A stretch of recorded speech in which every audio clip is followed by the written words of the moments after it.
अभी आपको बताएं कि इस्लामाबाद हाई कोर्ट ने बानी पीटीआई को 3 बजे अदालत में पेश करने का हुक्म दे दिया। अदालत ने कहा कि बानी पीटीआई को लेकर आएं, वो अपने वकला के साथ मीटिंग कर लेंगे। बानी पीटीआई से जेल में मुलाकात ना कराने पर तौहीन अदालत केस में जस्टिस सरदार एजाज इसाक ने सुप्रिंटेंडेंट अडयाला जेल को हुक्म दिया कि आप सिक्योरिटी इंतजाम करें और बानी पीटीआई को अदालत में लेकर आएं। हमारे साथ मौजूद है नुमाइंदा जियो न्यूज अवैस यूसुफजई। अवैस, बताइएगा सूरत हाल डेवलप होती हुई यहाँ तक कैसे पहुंची, क्योंकि बताया गया कि आज अडयाला के सुपरिटेंडेंट को बुलाया गया था, साथ ही जो स्टेट काउंसिल है उनकी जानिब से कहा गया चूंकि तौहीन अदालत का मामला है तो आप इसमें बानी पीटीआई की ऑनलाइन मीटिंग उनके वकला से कराने का हुक्म नहीं दे सकते। ये सारी सूरत हाल डेवलप होकर इस नुक्ते तक कैसे पहुंची? जी देखिए, इस्लामाबाद हाई कोर्ट ने बानी पीटीआई की उनके वकला से मुलाकात कराने के लिए आज 3 बजे अदालत में पेश करने का उन्हें हुक्म दे दिया है और अदालत ने जेल सुप्रिंटेंडेंट को हिदायत किया है कि सिक्योरिटी इंतजाम करें और बानी पीटीआई को अदालत लेकर आए, वो अपने वकला के साथ मीटिंग कर लेंगे। अगर आप नहीं लाए तो वजह बताकर मुतमईन करें कि किस सिक्योरिटी थ्रेट की वजह से नहीं ला सके। जस्टिस सरदार एजाज इसाक खान ने ये रिमार्क किए दौरान समाअत कि अदालत सिक्योरिटी थ्रेट्स को नहीं मानती, वजारत दाखिला की रिपोर्ट दें और बताएं कि क्या सिक्योरिटी थ्रेट्स थी। वकला को भी नहीं मिलने दिया गया, ये तौहीन अदालत है। आज अदालत तौहीन अदालत की दरखास्त पर समाअत कर रही थी जो फैसल चौधरी एडवोकेट की जानिब से दायर की गई थी वकला की अडयाला जेल में बानी पीटीआई से मुलाकात ना कराने पर। शोएब शाहीन एडवोकेट भी अदालत में मौजूद थे। बहुत शुक्रिया।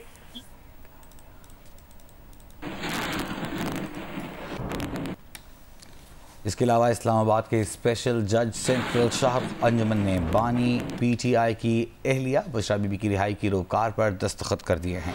इस्लामाबाद के स्पेशल जज सेंट्रल शाहरुख अंजुमन ने बानी पीटीआई की एहलिया बुशरा बीबी की रिहाई की रोकार पर दस्तखत कर दिए हैं। अरफा फिरोज जकी नुमाइंदा जियो न्यूज़ हमारे साथ मौजूद हैं। जी अरफा, कहिए। लेकिन बुशरा बीबी के लिए एक बहुत ही अच्छी खबर है कि कल जो है वो चूंकि जमानत हो चुकी थी इस्लामाबाद हाई कोर्ट से, लेकिन रूपकार जो है इनका जारी नहीं हुआ था क्योंकि जो जजेस थे मुतल्लिका स्पेशल जज सेंट्रल सीनियर शाहरुख अंजुमन वो जो है रुखसत पर गए हुए थे और जो ड्यूटी जज थे वो भी रुखसत पर थे। लेकिन आज जैसे ही पीटीआई के जो वकला थे वो सुबह सवेरे आज अदालती औकात जैसे ही शुरू हुए हैं तो वो पहुंच गए थे जुडिशल कॉम्प्लेक्स और जो स्पेशल जज सेंट्रल शाहरुख अंजुमन वो आज कमरे अदालत में अपने मौजूद थे और अपनी मुकदमात की उन्होंने कुछ समाअत की और उसके बाद जो है वो रूपकार पर चूंकि जो जमानती मुतलके थे वो आज पीटीआई वकला की तरफ से जमा करवा दिए गए थे। तारिक महमूद जो है वो उन्होंने बतौर जमानत जो है वो बुशरा बीबी की जो है वो दी है जामिन के तौर पे और उसके बाद जो रूपकार पर दस्तखत करने का जो है एक तरीका होता है अदालती, उस पर जो है वो शाहरुख जज ने जो वो रूपकार पर दस्तखत कर दिए हैं और अब जो पीटीआई के वकला हैं वो इस टाइम जुडिशल कॉम्प्लेक्स में मौजूद हैं और उनसे हमारी बात हुई थी। मिसाल यूसुफजई जो पीटीआई के वकील हैं उन्होंने हमें बताया कि रूपकार जो है उनके पास आ गई है, दस्तखत हो चुके हैं और कुछ देर बाद जो है वो रिहाई कब तक मुतवक्के है अरफा? देखिए, रिहाई तो ये अमूमन जो एक रूटीन होती है कि शाम के वक्त हमेशा जो मुल्ज़मान होते हैं उनको रिहाई मिलती है। तो ये रूप का लेकर अभी जाएंगे अडयाला जेल में जो है इसकी सारे। बहुत शुक्रिया अरफा फिरोज जकी हमारे साथ मौजूद थे। स्पेशल जज सेंट्रल शाहरुख अंजुमन ने बुशरा बीबी की रिहाई की रूपकार पर दस्तखत कर दिए हैं। जमानती मचल के जमा कराए गए थे। शाहरुख अंजुमन ने अब रूपकार पर दस्तखत कर दिए हैं, उनके वकला को ये रूपकार मिल गए हैं। सुप्रीम कोर्ट के जस्टिस मंसूर अली शाह का चीफ जस्टिस को लिखा गया एक और खत सामने आ गया। जस्टिस मंसूर अली शाह ने प्रैक्टिस एंड प्रोसीजर ऑर्डिनेंस 2024 पर फुल कोर्ट मीटिंग तक किसी भी खुसूसी बेंच का हिस्सा बनने से मासरत की है। चीफ जस्टिस के नाम खत में जस्टिस मंसूर अली शाह की जानिब से मौक़िफ़ अपनाया गया है कि supreme court practice and procedure committee के सेक्रेटरी को भेजे गए 23 सितंबर 2024 के मेरे खत के मंदरजात दरखास्त के बावजूद 19 अक्टूबर की मीटिंग के मिनट्स में दर्ज नहीं किए गए। मैं ये भी वाज़ेह करता चलूँ कि जब तक फुल कोर्ट की जानिब से प्रैक्टिस एंड प्रोसीजर ऑर्डिनेंस 2024 की आईनी तौसीक़ का तयन नहीं किया जाता या सुप्रीम कोर्ट के जजेस फुल कोर्ट मीटिंग में ऑर्डिनेंस पर अमल करने का फैसला नहीं करते और जब तक चीफ जस्टिस की सरबराही में 2 सीनियर तरीन जजेस की कमेटी बहाल नहीं की जाती, मैं नई कमेटी की तरफ से बनाए गए खुसूसी बेंचेस का हिस्सा नहीं बनूंगा। वसी तरह अवामी मफाद में सिर्फ आम मुकदमात की समाअत के लिए बेंचों की नशस्तों में शिरकत करूंगा। इन वजूहात की बिना पर मैं इस मामले में तश्कील करदा बेंच से खुद को अलग करता हूँ। जस्टिस मंसूर अली शाह ने खत में लिखा है कि सर थॉमस मोर कहते हैं कि जब सियासतदान अपने अवामी फ़राइज़ की खातिर अपने ज़ाती ज़मीर को तर्क कर देते हैं तो वो तबाही की जानिब मुख्तसर रास्ते पर अपने मुल्क की रहनुमाई करते हैं। हम इक़्तिदार में रहते हुए अक्सर ये भूल जाते हैं कि इस मुल्क के लोग हमारे अमाल को देख रहे हैं और तारीख़ कभी माफ़ नहीं करती।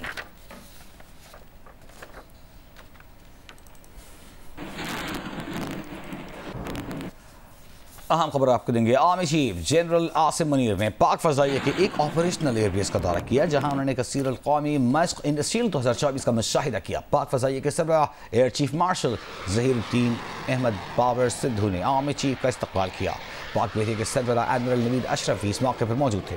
आर्मी चीफ ने फजाई अमले से भी बातचीत की। आर्मी चीफ ने इंटर सर्विसेज ताउन के अहम किरदार पर जोर देते हुए करार दिया कि ऑपरेशनल कामयाबी के हुसूल के लिए आपसी ताउन इंतहाई ज़रूरी है। ISPR के मुताबिक मश्क इंडस शील्ड 2024 में army chief general Syed Asim Munir ने पाक फजाइया की जंगी तैयारियों, जिद्दत पसंदी के हुसूल और अपग्रेडेशन के मुख्तलिफ प्रोग्राम्स पर होने वाली पेशरफ्त पर इत्मीनान का इजहार किया। उन्होंने मशकों के मुख्तलिफ ऑपरेशंस बशमूल फ़ज़ाई मुज़ाहरे और जदीद टेक्नोलॉजी के ज़रिए मुख्तलिफ उमूर की अंजाम दही का मुशाहिदा किया। Army chief general Syed Asim Munir को दरपेश सिक्योरिटी चैलेंजेस से नबर्द आसमां होने के लिए पाक फ़ज़ाइया की काविशों के बारे में बताया गया। पाक फ़ज़ाइया के लड़ाका तैयारों ने दिलकश फ़ज़ाई करतब दिखाए।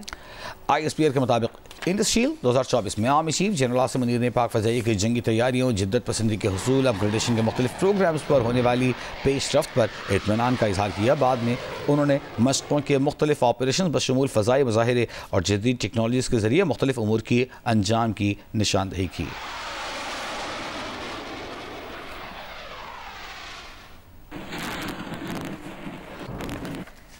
अभी अपडेट करें हम खबर से। सिक्योरिटी फोर्सेस ने जिला बाजोड़ में ऑपरेशन के दौरान 9 खवारजियों को हलाक कर दिया। हलाक दहशतगर्दों में 2 खुदकुश बमबार और एक हाई वैल्यू टारगेट खारजी रंग के लीडर सैयद मोहम्मद कुरैशी उस्ताद शामिल हैं। कब्जे से भारी मिकदार में असलहा, गोला बारूद और धमाका खेज मवाद भी बरामद कर लिया गया है। ISPR के मुताबिक सिक्योरिटी फोर्सेस ने 23 और 24 अक्टूबर की दरमियानी रात खवारिज की मौजूदगी की इत्तला पर जिला बाजोड़ में इंटेलिजेंस बुनियादों पर ऑपरेशन किया।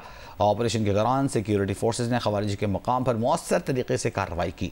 शदीद फायरिंग के तबादले के बाद 9 खवारिज को जहन्नम वासिल कर दिया गया।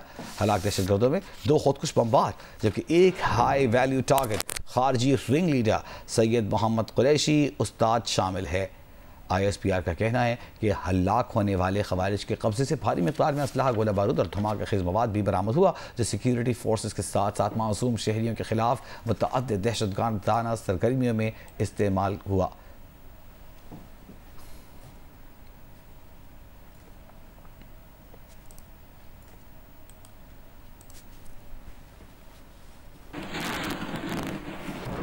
और अब आपको ताज़ा तरीन खबर दें। रावलपिंडी में जारी है पाकिस्तान और इंग्लैंड के दरमियान फैसला कुन मार्का। आज इंग्लैंड ने पहले टॉस जीतकर बैटिंग का फैसला किया तो यूं लगा कि इंग्लैंड ने सही फैसला किया है, लेकिन कुछ ही देर बाद जो पाकिस्तानी स्पिनर्स हैं उन्होंने पाकिस्तान का फैसला दुरुस्त साबित किया, जो कि स्पिन पिच बनाने का था, और एक के बाद एक विकेटें हासिल की। साजिद खान ने 15 रन देकर 3 खिलाड़ियों को आउट किया। नुमान अली ने 15 रन देकर 2 खिलाड़ियों को आउट किया। और लंच तक हमने आपको बताया कि 110 रन 5 खिलाड़ी आउट के नुकसान पर इंग्लैंड की टीम मुश्किलात का से 2-4 थी। आधी टीम पवेलियन लौट चुकी थी। पाकिस्तानी स्पिनर साजिद अली ने 3 और नुमान अली ने 2 खिलाड़ियों को पवेलियन भेजा और पाकिस्तान के खिलाफ इंग्लैंड की 5वीं विकेट 98 रन पर गिरी।